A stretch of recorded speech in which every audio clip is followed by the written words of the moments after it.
I'm Stefan Baumann, and I would like to invite you to my studio and witness for yourself some of the grandeur that we have here in Mount Shasta. Now, in this particular video, this is from my Patreon group, and we're discussing how to make your paintings better. If you'd like to get more information like this every week, you can join my Patreon. And if you're interested in painting along, I'm going to start a Sunday morning paint along group. And if you want to be part of that, go to my website, stefanbaumann.com. Until then, just sit back, relax, learn how to make your paintings better. There's some announcements in the middle. You can ignore those. But when you get to the end, I will talk to you on the other side. Ready for a miracle today? And boy, am I on the rampage with you guys. So be prepared, strap yourself in because it is going to be a bumpy ride. But before we go into that, we do have a workshop coming up in October and in September. September is a famous workshop in Las Vegas, and Las Vegas is the place that you want to be.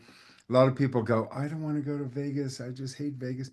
We are outside of Vegas. The only great thing about going to Vegas, you fly into Vegas, which is one of the cheapest flights you can get around the world. You can land in Vegas directly. So many flights in, so many great deals. And then you can either get an Uber or they even have a bus service that takes you out to Hoover Dam, which is about an hour outside of Vegas. I guarantee you will not see one showgirl, you will not see one stripper, you will not see any casinos or anything except the casino that we're in. And it is a wonderful place to be.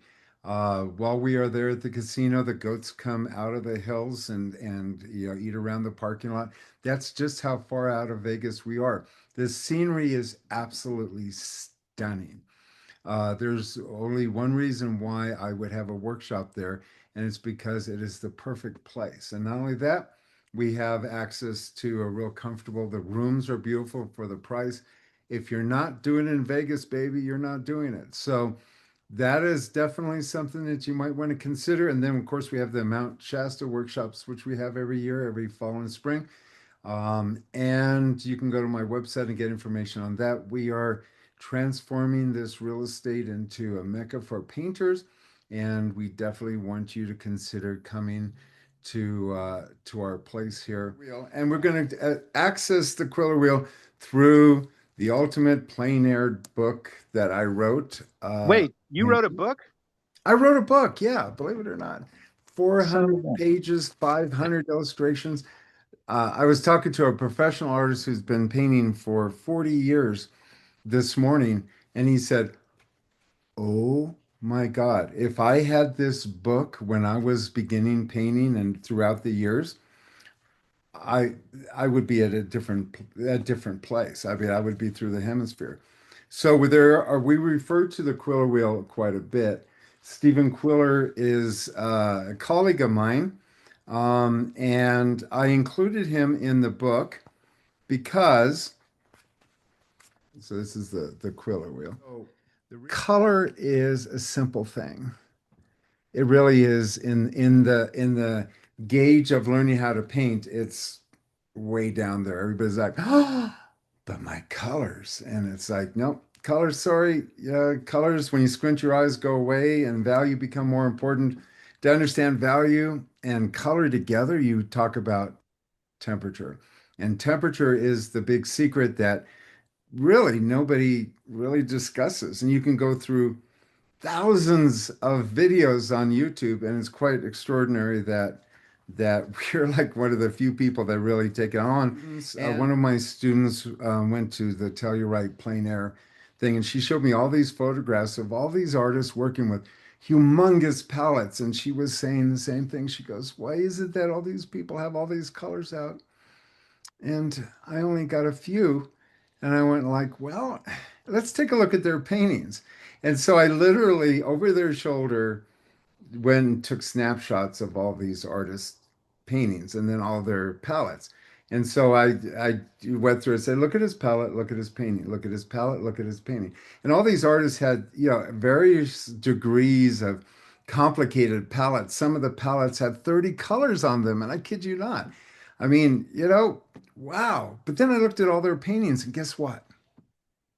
they all looked the same. They were getting all the same variations of grayish green and greenish gray, working with the same palette that we're actually doing. So yeah, you could squeeze out all these wonderful colors. It just makes it really complicated to get back to gray.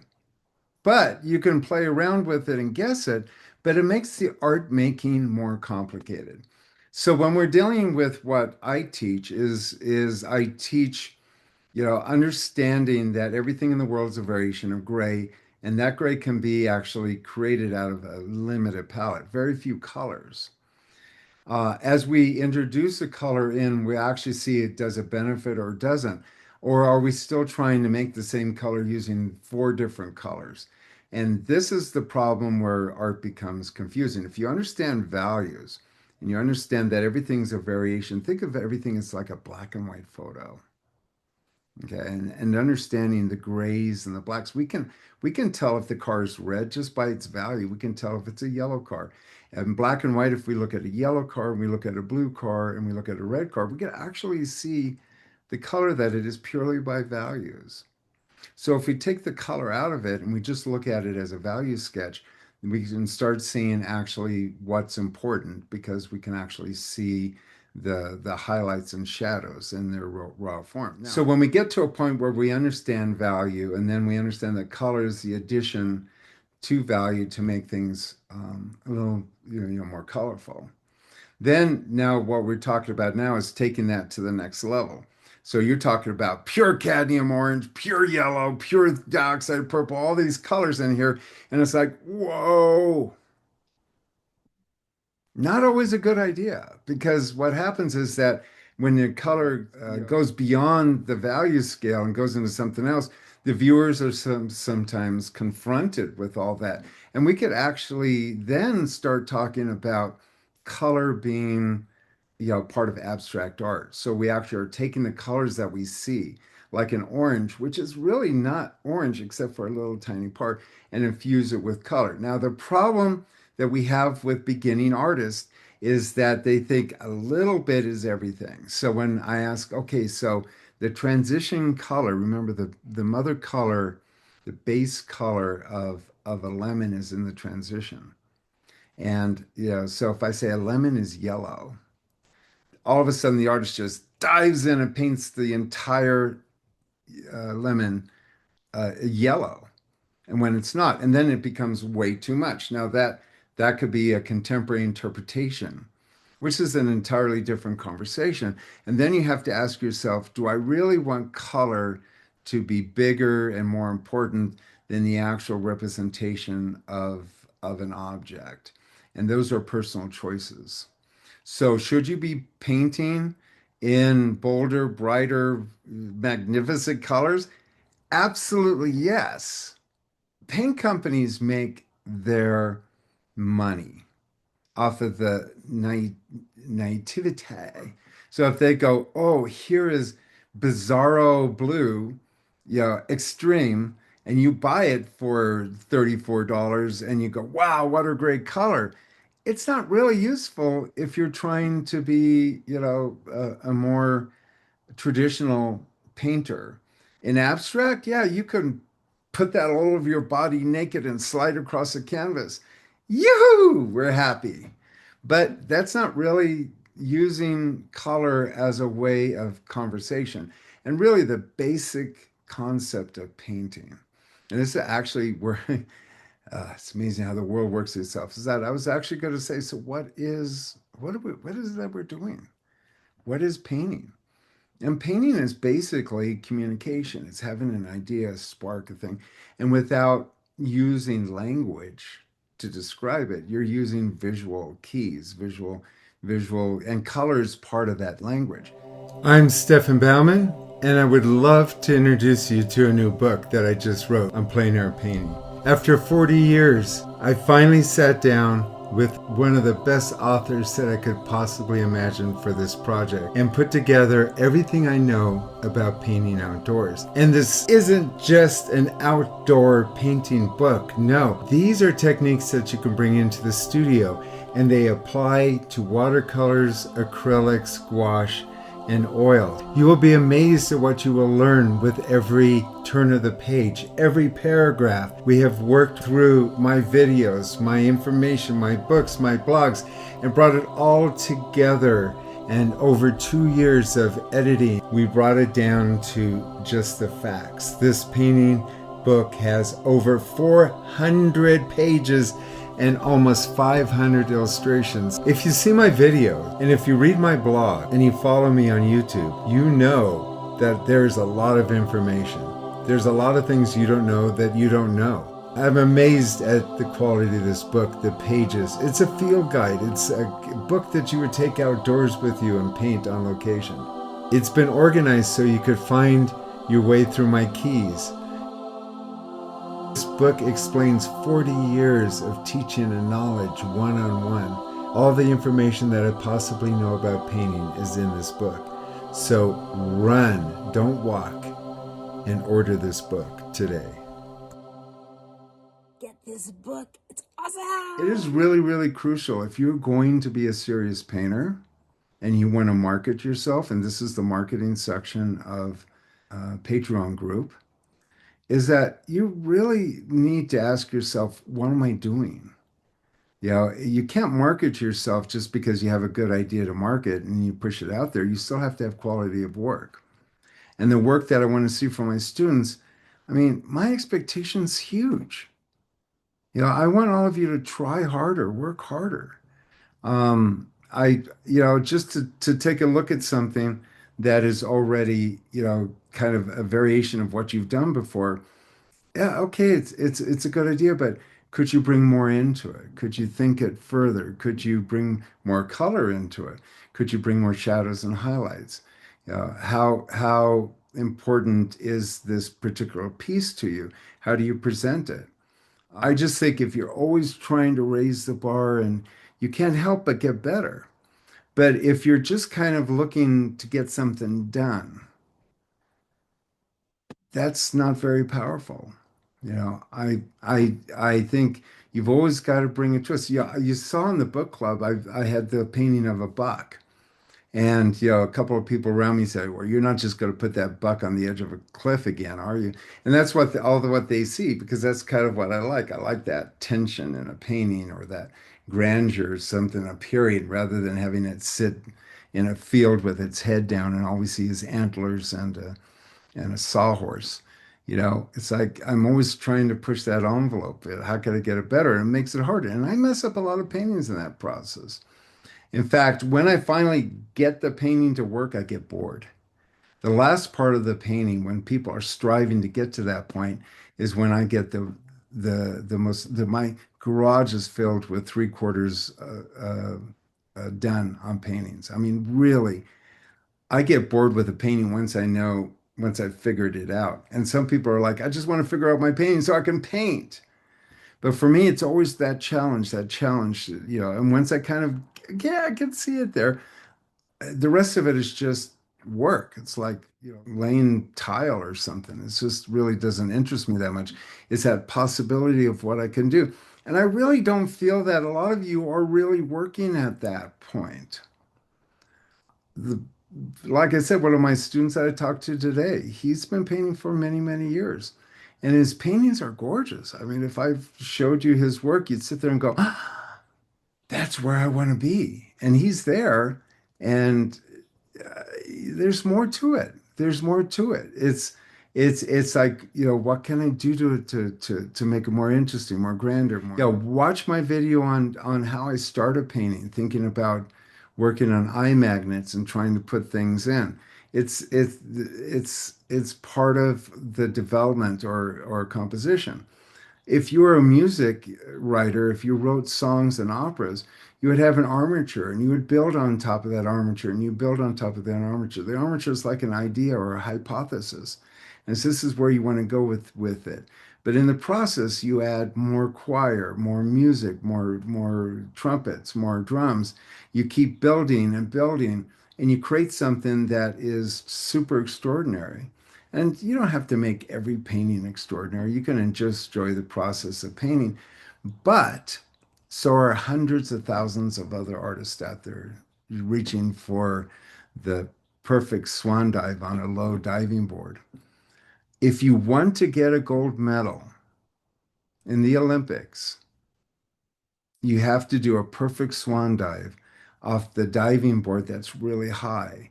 The diving board that's low and you do you're not going to get, you might get a bronze. You might get an honorable mention. You may get one of those participation trophies that you showed up. But people really ask themselves, it's like, what do I do to make my paintings better? And it's like, well, you got to work a little harder. You got to work on that edge of, oh shit. That's really where the magic happens, is in creating something that's ordinary and trying to turn it extraordinary. Not just painting, everybody's like, oh, I want to paint loose paintings. It's like the world's filled with that.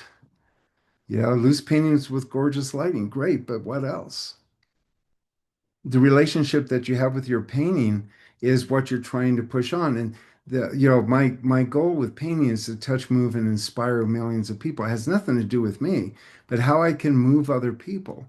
The act of painting is fun, but when it really goes on steroids is when you can actually influence other people's lives, and you all have that power.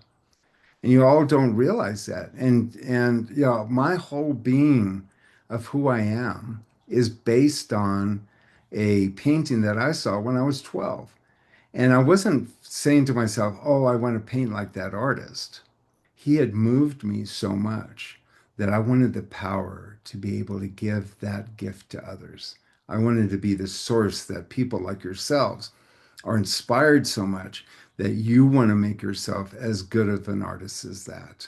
And literally just changing my mind, changing my mindset and focusing on other goals. Within a year and a half, 2 years, I was teaching painting to adults. And here I am at 14 years old when I started doing this. And the one thing that I got from that had nothing to do with me painting. It had everything to do with my approach to it. So art must be autobiographical. And then you have to consider what you can do with it, not just render it. And one of the issues that I had even with this drawing is that it's from a photograph. And working from photography, you get a distortion. And his argument was, well, people nowadays are so used to seeing that distortion, they don't notice it. He's absolutely correct. But it's not about what you can get away with. It's about having the integrity of creating something that is, personal. It's like art expression. And that's why I try to encourage painting from life. That's why I try to encourage having authentic artwork and authentic experimentation, not just buying a bunch of tubes and just jumping in, but literally like understanding what these colors are doing in the process of creating your message. Is it adding to your message or if it's overpowering your message? There's a lot of really great self-portraits. And that was one of his things. Like, well, I can't have anybody sit for me. And some of the greatest paintings that Van Gogh did were of himself. And he experimented a lot. And those experimentations, you sit there and go, wow, you could really see he was trying to work something out. Starry, Starry Night wasn't an accident. He saw the stars glitter. And how do you capture that in painting? And it's us trying to strive as painters to try to make that happen. So you see, you can make your paintings better, but it's not a physical thing. It's actually a mental thing. If you strive for perfection, you shall obtain it, but some people don't ask for it. If you like to paint along with us, come to my website, sign up for my Sunday morning brunch and paint. If you'd like to get more information on my Patreon, you can go to Patreon and look for me. If you want to do a workshop or all the other stuff, you know the drill. Just give me a call at 415-606-9074. You are not going to get better if you just sit there and watch all of us do all the work. You need to stand up and make something happen. Make a phone call, get into your studio. Whatever it is, I want to be there to help you. Give me a call, 415-606-9074, and just say, hey, I just want to talk to you and see how you can make me better. I'm happy to do that. Until then, watch my videos, listen to my podcast. A lot of people forget that I have those. Sign up for my free book. Go to do whatever you can, but don't just sit there. Paint, do something, pick up the phone, be proactive, and you will become a great painter. Until then, I look forward to talking to you on some other videos, and enjoy your afternoon and keep on painting. I'm Stefan Baumann, and I would love to introduce you to a new book that I just wrote on plein air painting. After 40 years, I finally sat down with one of the best authors that I could possibly imagine for this project and put together everything I know about painting outdoors. And this isn't just an outdoor painting book. No, these are techniques that you can bring into the studio, and they apply to watercolors, acrylics, gouache, and oil. You will be amazed at what you will learn with every turn of the page, every paragraph. We have worked through my videos, my information, my books, my blogs, and brought it all together.